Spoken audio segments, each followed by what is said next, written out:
Det er Edmund Guldhammer, der sidder med den der blå kasket på. Ja. Han havde gået hernede der før 70'erne. Ja. Og han fisker sammen med andre i en grøn trøjeskole. Det var også. Ja. Når vi brugte garn, så satte vi mange gange garn, og så stod de i natten over, og så satte vi ud og hævde dem igen. Ja. Næste dag. Ja. Og når vi brugte snorved, det var jo sådan en, ja, vi trak hjem med alle det tog på. Ja. Vi brugte jo snorved hver sommer. Det gjorde vi også Ole. Ja. Bjørn han brugte garn hele året rundt. Han brugte garn hele året. Og det gjorde de fleste brugte garn. Der var 3, der brugte snorved. Ja. Skulle man have forskellige net til det ene og til det andet? Det var ikke sådan, at man kunne ombestemme sig efter vejret, eller? Dem, der brugte garn hele tiden, det var forskellige net. Ja. Sommer og efterår og vinter og forår. Ja. Så det var jo også, det var mange redskaber, de havde investeret i. Ja. Og det var jo også noget med det med snorved, fordi vi ville gerne, dengang vi havde brugt garn, altså, der ville vi gerne være på de samme pladser alle sammen. Fiskerpladser nu på havet, ja. Ja. Når vi så brugte snorved, så var der lidt mere plads til de andre, og vi var fri for at slå sådan pladser. Nu er der en lille smule søgang. Ja. I tog meget højde med vejrudsigten, ikke? Jo. Hvor pålidelig var den? Der var faktisk rimelig pålidelig på nær, når de meldte noget, der hedder nordvestvind. Det havde de ikke rigtig styr over. Nej. Så holdt I jer væk, når det var nordvest? Nej, så tog vi ned om morgenen og så, hvordan det så ud. Hvis vi havde sat på gang, så skulle vi jo hente dem. Det kunne også blive tåge, hvis I var ude. Ja, det brød jeg mig ikke om, og det var meget tæt tåge. Nej.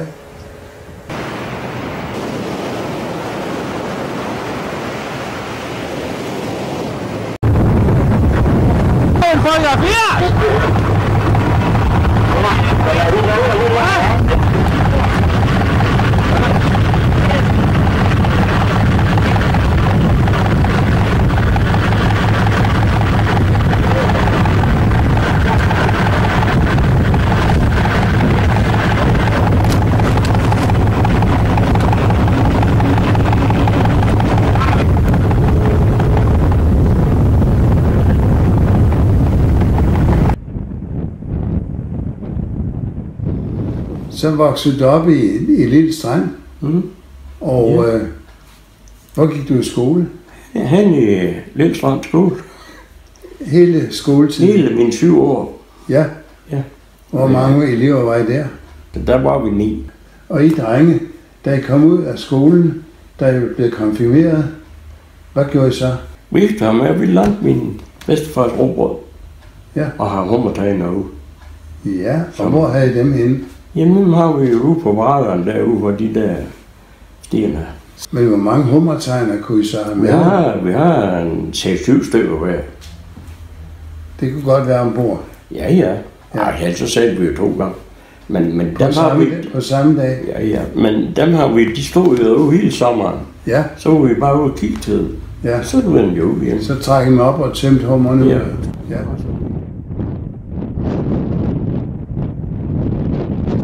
Året, der var jeg i Hirsals. Ja. Og fiske med kugle.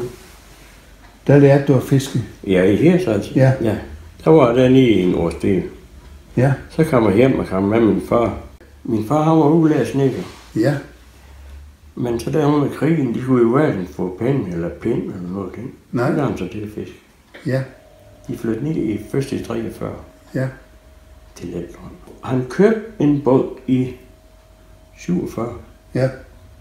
Og den står på museet i Vorupør. Ja. Sådan. Så den er jo pænt mere, men altså. Hvad nummer har den? Den er 185. Som fast hyre i 1959. 1959. Så var vi 3 mand, vi var sammen i 25 år. Ja. Og så dengang min far han holdt op at købe båden, så ham Alfred der var med. Og så var han med mig i 2 år, så blev han syg. No. Så vi er faktisk været sammen lige. Og hvad hed han mere end Alfred? Han hed Alfred Christensen. Ja, boede han også i Lille Strand? Ja. Ja. Han var gift med min moster. Ja. De købte skolen i 1961 af Bo. Da den blev nedlagt? Ja. Men så flyttede du til Hanstholm? Nej, jeg har aldrig flyttet til Hanstholm. Nej, jo, med båden. Jeg mente båden, ja. Den var jo så derop. Ja. Og den flyttede vi jo derop i 67. Ja, hvorfor gjorde I det? Ja, det er et godt spørgsmål. Og det kan jeg ikke svare på. For det var jo min far, der tog den bestemmelse. Og hvorfor? Det har jeg faktisk aldrig fundet ud. Nej. Men han flød jo både. Og Strøm flød Guldhammer. Ja. Og Edmund, Per og dem, Henriks båd, ja. kom også derop. Ja. For Edmunds båd, den stod nemlig lidt foran. Gjorde hun det på den billede? Det var Henriks. Og Erlings. Ja. Og jeg tror sgu også Edmund på. For de må have flyttet tilbage igen. For de var oppe i Håndland, eller flyttet tilbage. Ja. For de var i 70. Da stormfloden kom, ja. Så var de der, ja. Var det 4? Jo, der var 4 både. Ja, det tror jeg var. Henrik og Erling og Edmund. Ja. Og hvordan fanden var det? Nej. Og så fortsatte de igen i Hanstholm. Ja, det kom derop det hele. Ja. Men Strøm, Guldhammer og vores, vi flyttede altså op i 67. Ja. Med båden. Det blev for dyre. Der var jo ingen båd i behold. Altså det fra 67 til 70. Ja. Der var jo ret mange til at betale driften af pladsen. Ja. Nej. Men jeg ved, vi betalte til Lindstrand. Ja. I nu år. Er vi jo flyttet. Nå. Vi betalte nogle procenter stadigvæk til. Ja. Det har fået nu. Ja. Men så, det var Per, der med til. Det kunne vi fandme blive ved at betale. Der var noget med det, der så holdt derop. Vendelboerne, de fiskede industrifiske. Hvad fiskede I? Jamen det begyndte der fiskede vi det samme alle sammen. Ja. Men så Per og Erik, de købte jo stuebåd til at fiske industrifisk med. Ja. Og det øver 2 Per så til sidst. Ja. Altså i mange år. Erik han trækker jo ud. Han var jo chef for redningsvæsenet. Ja. Så var han jo fisker. I Hanstholm, ja. Så, men de har jo, jeg tror den sidste de havde, der var nok på 40-50 tons. Det var en stuebåd. Det var en stor en, ja. Og Gunnar, Eriks bror, den ældste af dem, Gunnar Brandenbo, han boede stadigvæk ude i Hanstholm. Han flyttede jo også til Hirsens, med kone og børn og det hele. For det var jo mand, altså i Lillestrøm, de flyttede mest til Hirsens. Der var nu enkelt, der flyttede til Esbjerg. Men kommer du vest på, altså hvor bøger de skulle til Esbjerg alle sammen. Ja. Det var mere den vej. Ja. Jamen det var jo havnene, der trak sig. Ja, det var jo, altså der i mange år, så skulle de, altså for det blev jo nedlagt, altså både i Vorbø og Stjernebjerg og Kretmølle, ligesom i Lillestrøm, så skulle de jo andre steder hen. Ja. Og de tog mest til, og dem fra Kretmølle, de unge mennesker, de tog ud sejl. Din far var i redningsvæsenet? Det var han, og han var de, han er kommet i, og det har han nok kommet en sted i 50'erne. Ja. Jeg kan ikke finde noget sted, men... Ja. Har han været med i nogle redningsaktioner? Så? Nej, det var jo ikke noget dengang. Nej. Det var jo... Jeg ved, om Per har med dengang. For der var 2 gange, der stod en franskib ude på brættet. Hvor længe var døderedningsvæsenet? Det var, han var 67 eller 68 til 75. Hvor det blev nedlagt. Ja. Så der tog I motorredningsbåden og sejlede ud. Var det om aftenen? Nej, det var om dagen. Nå. Og det var så sjovt, for vi skulle jo ingenting, for den kunne jo ikke søge. Han stod jo på grund. Ja. Så lå vi bare ved siden og vente på, til det skulle komme hjem og slæbe dem derfra. Ja. Men dengang, der var Edmund, han var overmand hernede, så han var bestyrer på redningsbåden dengang. Ja. Og det var så sjovt, for vi var oppe for kaffe og båden. Men Edmund, han måtte se ned i båden, for han ville forlade den. Ja. Og så en redningsbåd dengang. Der stod altid vand i bunden. Stabiliseringsvand, eller hvad skal jeg sige. Ja. Når du var ude, så var der sådan noget klap. Ja. Der stod altid sådan en slant vand i, og det så vi med fødderne i. Ja. Det var småkål. Ja. Og de var afledsat dem der, de redningsbåd. De var lidt ustabile. For hvis du skulle sejle i land med blæsevej, så skulle du være sådan en slæb ud. På et slæb, ja. Ja. For ellers rendte en selen. Du kunne man ikke styre den, nej. Og sagde de var fandme bøge til at sælge i blæsvejr. I Klemøller, de fik bøge en rigtig redningsbåd, ligesom en kystbåd, herinde i Thisted. Ja. De var flere år, de fik lov at bygge sådan der, for det duede jo. Ja, men den var god her. Det kunne de. Den kunne jo sejle, uden det der slæb og ligesom en kystbåd. Ja. For der var jo faktisk altid en kystbåd, der vælter eller noget. Hvis du gør rigtigt med en kystbåd, så var den aldrig. Det var det samme, når du sælger ind op i Hansen, for eksempel, eller du sælger ind i land. Du må aldrig have for travlt, men du må heller have for stille. Du skal passe farten med, at du kan styre båden. Ja. Kører for stærkt, så tager han selv. Er for stille, så gør han også. Så han følingen med, hvor de kan du styre. Altså, hvor stærkt skal du? Ja. For erfaring. Ja, det lærer du med tiden. Så kan du tage igen båd, den kan gøre sådan, så kan det være, at du har en anden igen. Og det er ligesom den der. For hvis du tager nogle kystbåd, skal sælge i land i blæservejr. Hvis du er for travlt, så sælger du ind. Så når den rammer, så gør den sådan. Hvis det er for stærkt. Ja.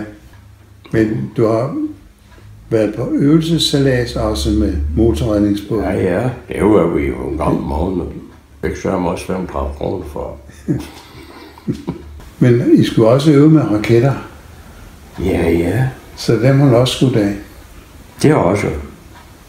Hvor langt kunne I skyde med dem? I ude til Brager. Derude. De kunne godt nå til Brageren? Ja, det kan man på, hvor det var hen. For en raket, det var jo sådan noget røde noget. Ja. Og der var en, der var 2 trin, og en, der var 3 trin. Ja. Så skulle jeg bestemme, hvorfor jeg skulle nu bruge for noget der. Han har sådan en stativ, sådan ligesom den der. 3 ben, ja. Og så sådan en. Og så var der sådan en måler på, du kunne stille på, hvor man havde gradet. Den skulle op i luften for, den skulle ikke falde for til ned. Ja. Skulle så have rendt ud. Ja. Lavede øvelser på land med redningsstol? Det gjorde vi sådan tit, for der er 9 redningshus, der var sådan en mast med stivo. Ja. Så har vi spændt derop på, og så op og så. Så. Men jeg har været med til at bruge, altså for at redde nu. Altså det var så redde nu. For det var sidst i 60'erne, der strandede sådan en russer. Ja. Der han var de gule sommerhus, de stod der østpå. Ja. Der var vi hen med vores raketudstyr og få ham kaptajnen i land. For der var jo en, der kunne snakke med ham. Så ham har vi i land, og ham og hans der har snakket med noget, der var russisk. Ja. Der brugte vi redningsstolen. Det var faktisk spændende at prøve. Ja. Rigtigt. Ja. Ja, godt det lykkedes. Jo. Men det var det. Men der var vinter. For de har sådan et stykke redskab, det var fandme så stort. Det fik vi i land. Og der kørte vi ned på stranden med en lastbil. Sådan der var frøs. Og så blev det kørt til Hanstholm. Og så sætte de derop og hente igen. At være i redningsvæsenet hører jo også, at man var forpligtet til at gå strandvagt i vinterhalvåret. Ja. Hvordan var det? Det var jo det lige sjovt. For det meste så blæste det jo. Ja, det er jo gerne, når det blæste. Ja, også i den grad. Og det sned, og det kunne regne, og det kunne det. Ja. Og så gik det ikke at gå i læ inde bag klitterne på redningsvejen? Nej, for du skulle holde dig nede ved vandet. Altså, helt om på den tid. Ja. Så var der langt til Bulbjerg. Og den anden vej til? Ja, der var 7 kilometer ned til den hus, der stod der vestpå. Der stod jo sådan et grønt hus. Ved Madsbøl? Ja. Nej, jeg tror, der var længere. Der var 7 kilometer. Ja, det var der. Og så stod der sådan et grønt hus med en telefon i. Ja. Og så stod jeg nede ved Bulbjerg med en telefon i. Ja. Vi tjente jo lidt ved. Ja. Jeg tror, vi fik. Det sidste vi gik, der fik vi en 100 kroner for 7 timer. Det er så også, det var sådan set godt nok om vinteren, for det tjente jo ingenting. Vi lavede jo, til vi begynde meget på hav, vi lavede jo faktisk ingenting fra januar over, så er det han sidste i april. Så løber du jo på købmanden det sted. Så brugte du sommeren til at betale det, så kunne du skylde den halvår der, så betalte du en halvår for at komme på ret køl igen, og starte fra igen. Ja. Så det gik jo mange år. Ja. Købmanden har faktisk sådan en bank forretning. Ja. Så var det nu, hvis du nu kunne tjene sådan, hvis nu bare det kunne blæse noget, så du kunne gå på vart. Ja. Og tjene lidt. Ja. Så det hjælper jo lidt ned i kømmeren. Vi tjener den mange penge, men det er jo alligevel bedre, end at sidde hjemme og gå ud i luften. Ja, og så havde I sådan en signal. Ja, vi har sådan en kasse med. Sådan, der var bredt størrelse. Ja. Med låg på. Og der var sådan 2 deciliter, men vi har aldrig brugt dem. Nej. Og så har vi en lomme. Og det var for at signalere, hvis der var ja, men der var nogen nu. De var observeret. Ja. Da du nu kom til Hanstholm fra Lille Strand, sejlede du så hver dag tilbage til farvandet ude for Lille Strand, fordi det kendte du, eller hvordan kunne du finde ud af at fiske andet steds?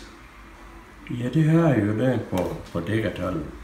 Nej, vi sejlede jo bare ud fra Hanstholm og fandt et sted, vi troede, vi skulle fiske.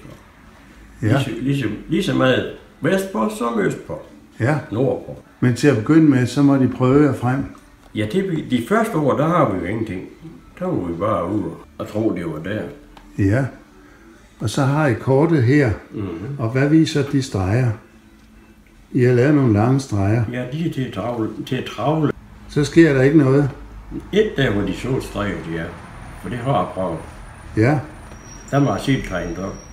Og så har I prøvet ind imellem stregerne, og så har I mistet tråle, eller ja. Det har siddet fast? Det har jeg også prøvet. Og hvad er de røde mærker? Det er sten. Du kan godt sige, der står nu det, der står 18 favner eller en anden ting.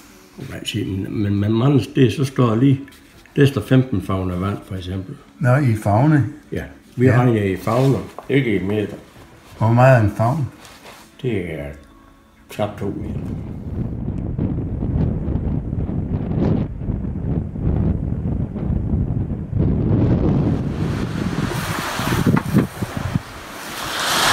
Gider du lige vente om et øjeblik?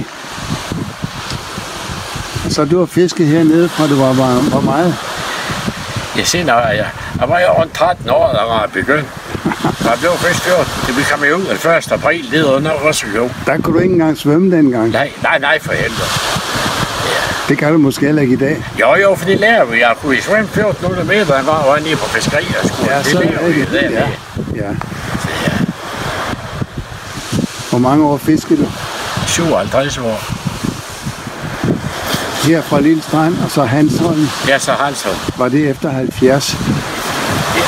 Ja, det var nok det. Det var ret det vælt det hele hernede. Ja. Ja, Per. Du er altså vokset op her i Lille Strand? Yes. Altså. Din far boede her og var fisker. Hvor mange år boede han her? Fisket? Fra han var ung? Ja, for de flyttede ned, og de blev gift. Ja. Så han havde bo her i alderstid nærmest. Så han oplevede Lille Strand, inden at der var spil til at hale op? Yes, det har han. Så det var hårdt at skubbe bådene ud? For jeg kan huske, de trak dem op. Med håndspil? Ja, for det var i 54, de fik. Ja. For jeg var før i 46, så jeg kan huske det. Ja. De trak dem op der. Og skubbede dem ud? Yes, det er. Og det var mere skubbet, der var ikke noget ude i havet med blok, man kunne trække ud af? Nej, det var det ikke. Så det var hårdt? Ja, det er. Men du bestemte dig så for at blive fisker? Jamen, der var jo kun 2 ting dengang. Ja. Enten skulle man jo ud til landbrug, her skulle man jo ud og fiske. Ja. Og jeg kan huske endnu, og det var dem der, der konfirmeret sammen med, de skulle jo ud i tjene, de fleste ud på landet. Ja. Og de skulle have 1200 kroner for en sommer. Og de første 14 dage var jeg fisker, der tjente jeg 1400. Det glemmer jeg aldrig. 1400? Ja. Ja. For det var en gang til det, brødrene, de fik ekolod i. Ja. Og så ude på baren her, der kunne de låde torsken ud. Ja. Og der tog vi rigtig mange torsker ud på bælk. Var der flere fisk dengang? Det var der. Ingen tvivl om det. Er der blevet overfisket derude? Nej, ikke dengang. Jo, nu? Ja. Ja. Det tager at se noget om. Men det er nok. Hvor mange børn var I? Vi var 5. Og det var 4? 4 drenge. Der blev? Fisker. Og min søsters mand var også fisker. Ja. Vi var på fiskeri og skolen i Middelfart, et på Kold, og så var jeg i 4 måneder. Ja. Så når vi kom hjem dernede fra, der kom vi med den båd, der står lige på stranden i dag. Der var den lige blevet bygget. Skarklit. Yes. Som hed dengang. H.S. Vellenbo hed den. Ja. Det var op af den far og mor, der kaldte op af. Ja. Og det var, hvem var det, der fik den bygget? Det var Richard, min bror. Din storebror. Ja. Hvor meget ældre end dig er han? Så han lige blev 4, så han var 7 år ældre end mig. Ja. Så var vi med der Ja. i nogle år der. Så kom man med min far, så byttede jeg med min storebror, og jeg grunde, han boede også hernede. Så kom han med Richard, så kom han med min far på havet. Og hvad sejlede din far med? Han havde en båd med til den, der stod dernede. Ja. Det var også en ny, han havde fået bygget i Stjernbjerg. Det var et godt bådbyggeri. Der var jo flere, der fik bygget deroppe. Det var 1970. Yes. Så kom vi jo til Hanstholm en gang. Men der var nogen, der flyttede til Hanstholm inden 1970. Det kan jeg har læst, at der var til sidst i 1970 4 både tilbage. Ja, det var kun 4 tilbage. Ja. Men jeg troede, at det var solgt rundt omkring. Nå. Jo, for folk de begyndte at flytte til Esbjerg og Hirsals. Ja. Og så blev både det jo solgt, der var. Ja. Jeg tror lige så Hanstholm, den tog noget af rundt, den blev lukket op. Det tror jeg ikke. Og så kom du til Hanstholm? Ja, så kom vi til Hanstholm. Og så sagde vi med min første båd der var. Og det kan jeg så lige huske, hvor lang tid det var, men det er lige med, den sprang i luften. Men jeg ombord? Nej, vi var kommet i land der om aftenen. Så var græsset blæst ud lige foran, og det har han lidt set ham der unge mand, der var med. Så der boede vi her, så kører vi deroppe om morgenen. Ja. Så de var lidt før også. Det er min fars bror Erling, fisker vi sammen med. Så var han tage en græsser, og han kom for at lave kaffe. Ja. Så sprang han i luften, så pilte det hele dækket, det pilte over. Så stod lorten der. Og hvad skete der med den unge mand? Der skete, ham den ene der, ham Kaj, der tager en græsser der, han var helt brun i hovedet, så var hovedet brændt over ham. Ja. Så jeg kørte ham ud på Thisted sygehus. Ja. Så var jeg kom derud med ham, og så sagde de til mig, du kan bare lige komme med ham. Det skal igennem læge. Så sagde de, nu sagde der mor her, så kører jeg. Og han fik ikke noget men af det? Nej, det gjorde han ned. Det var heldigt. Ja, det gjorde han ned. Det var nok for, at han var så tæt ved. Ja. Det er. Så stod jeg uden båd? Ja. Så kan man det klædt mølle og blev gået op igen. Ja. Så solgte min far, og så begyndte jeg, så arbejdede jeg inde på samlet. Jeg tror, jeg arbejdede inde i 4 måneder med at pakke fisk. Og det var en natarbejde. Så min bror Erik, han havde en kutter, og der havde han rigtig folk, det var noget ustabilt folk, han havde. Yes, han kunne jo ikke leve der, så kom jeg med ham på hav. Det er den, vi har haft. Ja, længst, i fleste år. Det er. Og det var den, hvor du også havde Bjarne Larsen ombord? Yes, det var den der. Så kom der jo en oprulning. Så kunne vi få en op den der. Ja. Men vi skulle investere i en ny skive. Så købte vi en nede for Øresund, og så købte vi, han havde en jernskive, den købte vi. Den skulle vi give 7 millioner for. Og det var fristen i året, så skulle vi til Thyborøn og have skrevet en papir. Så har jeg så afset hans advokat, så det første han skrev oven på slutsadlen 8 millioner. Så det var helvede ad til at skrive. Jamen det koster jo 8 nu, så. Og vi havde aftalt, at vi skulle give 7 for. Ja. Ja, så gik det fuldstændig i vask.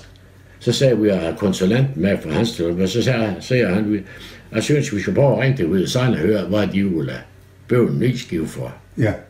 Det var sammen med 2 andre, eller en andre, der har også fået den skivehoved op. De her døre. Så ville han bøve en ny skive til os for 10,5 millioner. Og vi fik den der hoved op, der fik vi 3,4 millioner for at hove op.